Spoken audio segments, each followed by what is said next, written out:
Thank you so much, Ed. It's great to be here. It's great to have you in our nation's capital. I always say to everybody, this is a very big group. I can't see any of you because these spotlights are glaring bright. The person who runs these spotlights, Ed, must be a Democrat because I cannot see a single person in that crowd.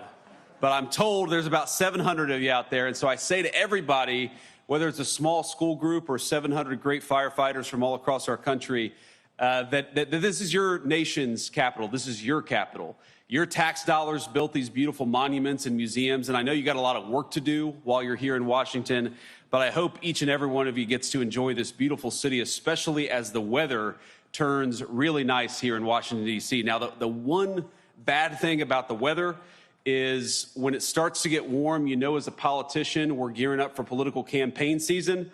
And I'm probably as sick of politics as you all are, so that's the one downside. But I hope you enjoy this beautiful spring weather and enjoy your nation's capital while you're here. We're thrilled to have you. And I just want to say thank you so much to Ed and to the entire team at the International Association of Firefighters. Ed Kelly has been a great advocate for you and for firefighters all across the United States of America.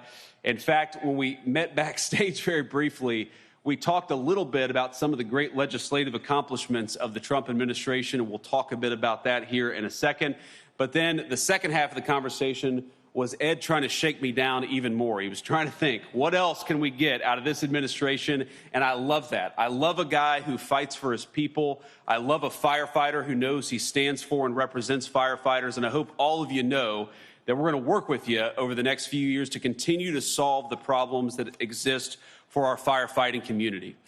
One of the things that a lot of you know about this administration and hopefully appreciate about this administration, but I'm going to make my pitch here, is that we have been unique among Republicans in that we haven't turned away organized labor. We have tried to find ways to work with organized labor. Not that we're always going to agree, but another great Bostonian, Sean O'Brien, the head of the Teamsters Union, we found ways to work together to serve working people. And there is no group of people that is harder working and more important for our community than our firefighters. And so thank you all for being here, and thank you for honoring me by inviting me to give you a few remarks today.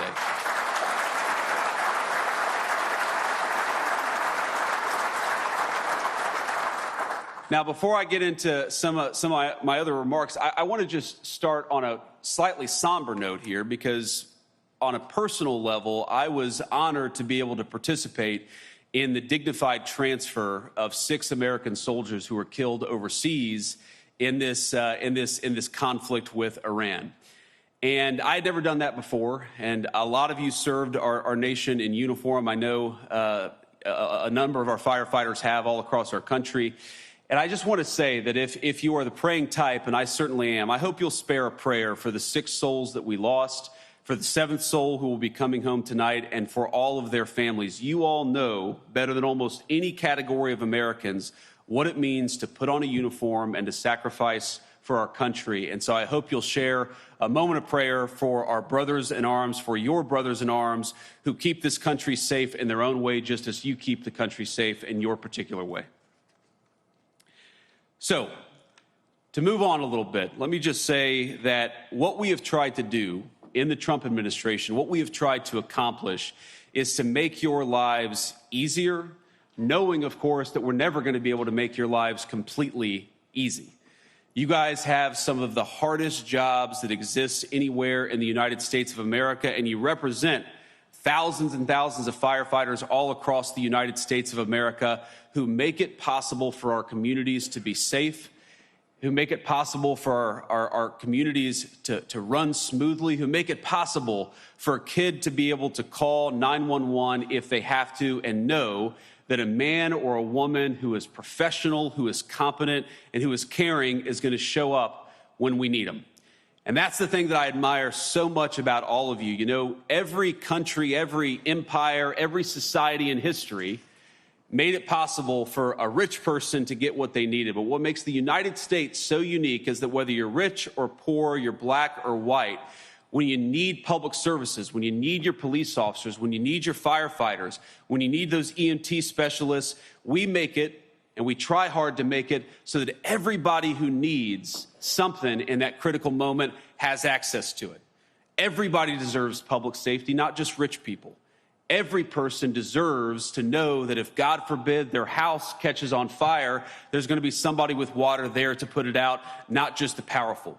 And what I admire about this spirit of public service that exists in this community is that every single one of you put on a uniform, the people that you serve put on a uniform and make it possible for kids like me, kids who didn't grow up with a silver spoon in their mouth, to have access to that critical public safety and that security in their neighborhoods. Now, a lot of you, I came and spoke in Boston a couple of years ago, and so what I say may come, you may have heard me say it in Boston, but I'm going to repeat it for those of you who didn't hear me say it in Boston, which is that, a couple times I was one of those scared little kids who had to call the firefighters, who had to call the EMTs. My own mother struggled with opioid addiction for a very large chunk of my life. And I remember when she was having a particularly dark moment and she needed some help. I needed some help. Our family needed some help. I picked up the phone, I called 911, and a number of brave, professional, compassionate firefighters from Middletown, Ohio showed up. And they calmed my mom down, and they made it possible for us to go on with the rest of our day. They made a kid who was scared to death feel like he had an ally in this world. I will never forget that. I will never forget also when we had to call 911, it wasn't a firefighter, it was an EMT who came and took my mom to the hospital because she had had a very terrible overdose. And I remember holding her hand, hoping to God that she would be okay, that she would wake up. We know a lot of our people have not woken up when they have those opioid overdoses, but by the grace of God, my mom did wake up. And by the way, she's now been clean and sober for north of 11 years. We celebrated her 10-year sobriety. Thank you.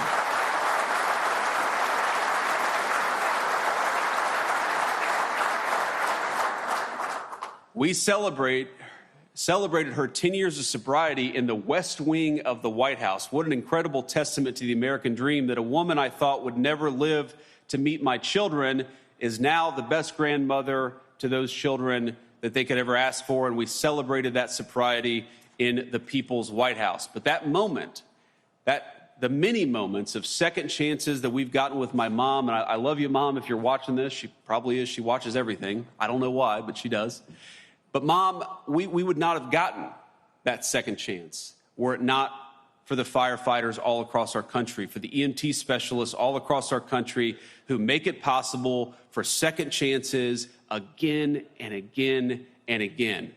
What you guys do is not easy, and as you all know, it doesn't always pay as well as it should, but it does give people, millions of Americans all across this nation, a sense that somebody is looking out for them.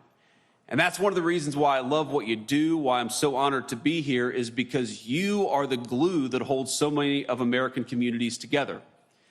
I talked a little bit about the folks that we lost in Iran, and we're so thankful for their service and so hopeful that nobody else comes home having lost their life. But I think there's a brotherhood, a sisterhood between the military, the police officers, and the firefighters, because you are the three categories of people who put on a uniform and put your lives at risk for your communities. You got different jobs. You have different roles to play. But I think it's an amazing testament to our country, maybe the single most important resource that we have as a United States of America, is that every single one of you is willing to sacrifice your life. Hopefully you never will.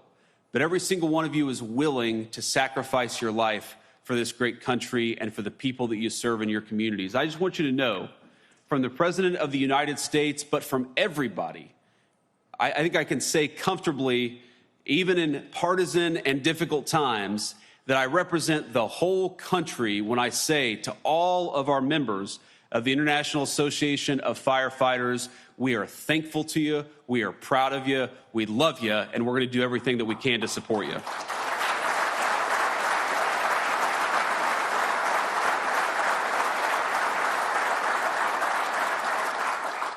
Now, let me talk just a little bit about what it means to really support you, because I think it's important. It's of course important that the Vice President stand up here and say how grateful he is, and I certainly am. I'm grateful to each and every one of you and the people you serve. But it's not just about words, it's about action. And that's one of the things I'm proudest about this administration is that we have actually backed up the pride and the support and the gratitude that we have for all of you with very meaningful action. You heard Ed talk a little bit about the Social Security Fairness Act. Well, one of the reasons why that happened is because the President of the United States, and I believe it was even before the inauguration, the President of the United States made sure that congressional Republicans stayed on top of that legislation, and we worked to get it done. That happened because of presidential leadership.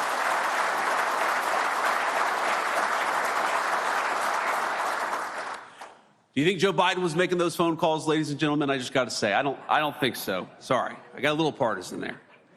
But we owe it to Americans who suffered through exposure to toxic chemicals, especially the first responders who seek to protect others from harm. We owe it to you to actually look after you and to take care of you. In that vein, one of the first pieces of legislation I ever worked on was the Railway Safety Act. And I'll never forget your support in making that act a possibility. We actually got it, by the way, into the most recent transportation package. I'm sure Ed and all of you will use your very able lobbying and persuasion tactics to make sure that that legislation actually becomes law. Because here's the thing. When I met the firefighters who dealt with that terrible train derailment in East Palestine, one of the things that I picked up is, they weren't angry. They weren't mad. That was their job. They went into a very dangerous situation because that was their job and that's what they expect to do. But they were worried about one thing. What might happen with all these toxic chemicals that were in the air? Would they have long-term problems? Would they suffer some consequences? And one of the things that Secretary Kennedy and I worked on is making sure that we are studying the long-term effects of toxic chemical exposure in East Palestine. We appropriated millions of dollars, and trust me, when I was a senator, I worked to get that money from the last administration just to understand the effects of toxic chemical exposure over time. And we didn't have that until this administration came along and Secretary Kennedy made it a priority, because we want you all to know, if God forbid you run into harm's way, what are the consequences going to be to you over the long haul? And importantly, what are the kinds of medical treatments that you're going to need if you're in that situation to make sure that the sacrifice that you make in the line of duty doesn't become more than it has to be? Those are the kinds of tangible steps that we are trying to take. Now, we know that President Kelly and President Trump, we all have our own presidents, my friends. He was a huge proponent, and I'm glad for this, of the Honoring Our Fallen Heroes Act. Now, that was critically important legislation that you all know President Trump signed into law just a few months ago.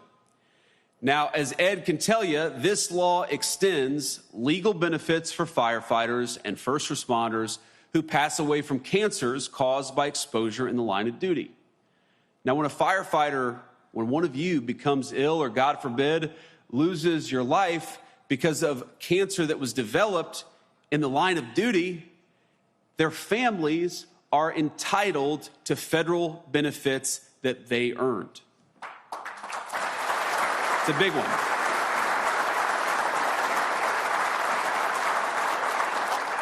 Now, I say they already earned them because we owe it to Americans who suffered through exposure to toxic chemicals, especially the first responders who go into harm's way to protect others from harm.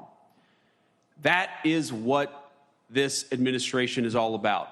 Making sure that the Social Security system treats you fairly, making sure that you get the benefits, or if God forbid you pass away, your families get the benefits that you deserve, making sure that we take care of the people who take care of us. That is the legacy of the Trump administration when it comes to our firefighters, and that is a legacy that we're going to keep on building on over the next 3 years of President Trump's leadership.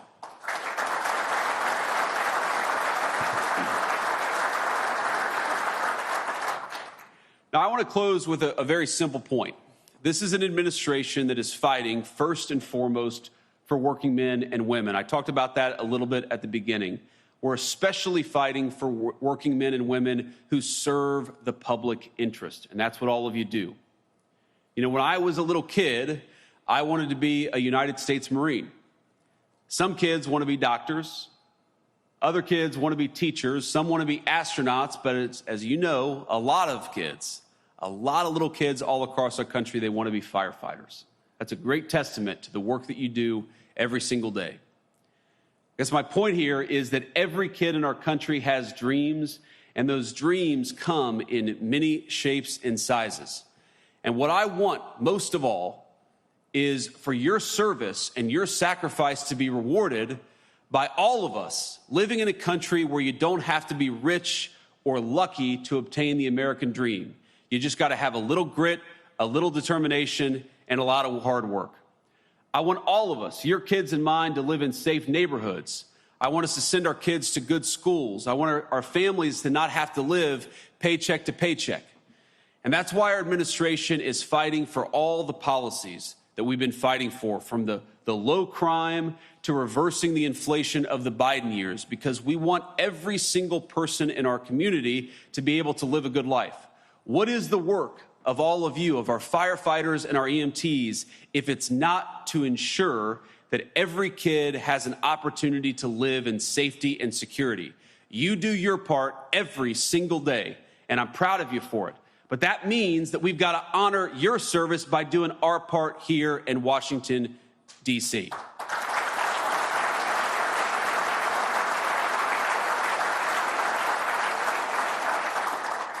So let me just say that all of you deserve to live in this great country, and all of us in this administration are proud to stand shoulder to shoulder with you as we rebuild the United States of America. I want you to be proud in your country, because I know that your country and your president are very, very proud of you, and we're grateful to you. Thanks, everybody, and God bless you.